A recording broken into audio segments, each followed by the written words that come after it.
So yun, magandang gabi po sa inyo lahat mga guys, mga kawakwak dyan. Good evening po sa inyo lahat. Dahil itong bahay na to na tinutulugan ko, paparamdam dito, hindi ko po alam kung ano ba talaga yung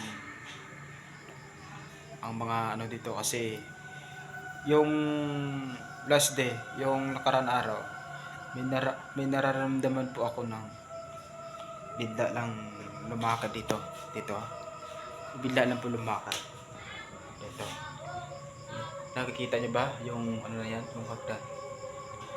Bigla, bigla po lumakad. Tapos, yung time na yun na nakagising ako ng mga alas 12 ng gabi, nakakawak. Bumangon ako at tumayo ako. Siyempre, ito, lobat. Kaya nga, ang ginawa ko, inilawang ko sa cellphone ko para lang makita ko yung ang ilalim. Yung pagpunta ko sa ilalim, wala naman. So, sabi ko, ramdam ko na itong bahay na to, talagang meron talaga dito, mga kababa. So, alamin po natin kung ano ba talaga ang meron dito. So, hindi ko po masabi sa inyo kung ano ba talagang meron dito, pero ang nasa isip ko, ah, ang nasa isip ko mga kawakwak, maligno or kaya duwende or kaya kapre, parang ganon. Kasi yung nakaraan buwan, talagang nakita ko talaga yung ano dito, yung apak talaga. Apak talaga ng tao na hindi mo maintindihan. Yung higanting apak, yung malaki talaga yung apak niya. So, yun yung ano, yun yung ang alamin natin kung ano ba talaga ang meron dito. So tara, samahan niyo po ako sa gabi na to. Unahin muna natin yung baba bago tayo dito sa taas, para makita niyo po yung baba, kung ano talagang baba.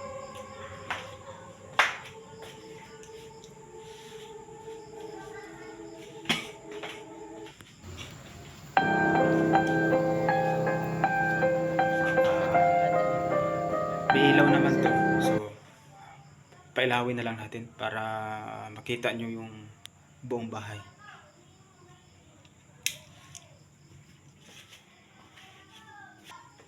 Nakikita nyo ba to? Itong hagdan na to, galing dito hanggang dito sa itaas. Tapos, kasi may dalawang kwarto na dyan. Minsan, dyan ako natutulog sa kabila. Minsan, dito. Kasama ko yung asawa ko. Tapos yung ang asawa ko, nagtataka na rin dahil hindi po niya maintindihan kung ano ba talaga ang meron dito sa bahay na to. So, yun nga yung ang tinatanong ko sa asawa ko kung ano ba talaga ang meron dito. Kasi itong bahay na to mga kawakwak, super napakalaki. So, ang kakala ko lang talaga, meron talaga dito ng hingkanto or kaya diwindi. Pero ang number one mga kawakwak, diwindi talaga yung ang meron dito. Kasi minsan yung kasi ito yung ilaw ko, tatlo to eh. Minsan pagising ko ng umaga, nakatayo. Tapos pagdating ng alas 2, umiilaw yung ilaw. Kaya nga siyempre pinapatay ko rin. Nakuha ko yung, kaya nga ang ginagawa ko, kinukuha ko na yung ang baterya para hindi niya mailaw, hindi niya magalaw.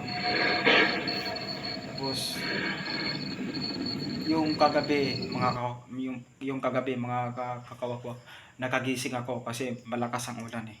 Nakagising ako kagabi. Hanggang ditong apak, talagang apak talaga. Apak talaga ng duwende talaga. Pero hindi ko po nakikita yung duwende kung duwende ba talaga or maligno. Bumababa ako, umiihi ako. Kasi ang CR ko nandito lang. Ito lang. Kita niyo ba yan? Ayan. Yan lang yung CR ko. Yan. Minsan bumababa ako mga madaling araw, mga alas 3, alas 2 bumababa ako. Talagang rinig ko talaga yung apak. So, siyempre, hinayaan ko lang kung ano ba talaga yon, yung apak na yon. Tapos, minsan, may naririnig din ako na alas 12 ng gabi, mga alauna na, ng mga madaling araw. Itong kusina namin, dito ko po naririnig na humuhugas siya. Humuhugas siya ng mga plato, kutsara, kung ano-ano ang ginagalaw niya dito. Walang katao-tao makakawakwak. Saka isa pa, oras ng gabi. Isa pa, alauna ng mga madaling araw. Minsan alas 2, minsan alas 12, alas 11. Siyempre, tulog na ako mga alas 8, alas 9 pa lang, tulog na kami.